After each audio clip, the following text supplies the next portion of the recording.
obodga turmagan odam, peshinga turmagan, uxlab yotgan yo boshqa ish bilan, dunyo ishi bilan band bo'lib peshin o'qimagan, asr o'qimagan, shom xufton o'qimayotgan odam u o'zicha o'z xohishi bilan namoz o'qimayapman deb o'ylamaslik kerak. Alloh taolo o'sha bandani, o'sha insonni o'zini huzurida ko'rishni xohlamayapti. Bandalardan xohlaganini o'zini huzuriga turg'azib qo'ydi. Ba'zilarini o'z uyida, ba'zilarini o'zini uyida turg'azib qo'ydi. Namoz o'qishyapti qayerda bo'lsa ham. O'ziga sajda qildirib qo'ydi. Lekin ular o'z xohishim bilan gunoh qilib yuribman demasinlar.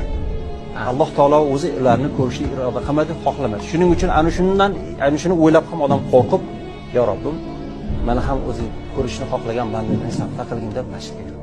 Demak, davomatda yo'qmizmi? Demak, biz o'zimizga savol berishimiz kerak, to'g'rimi? Qaysi qilib qo'ygan ishim uchun men bugungi jurnalda yo'q edim? Shunday.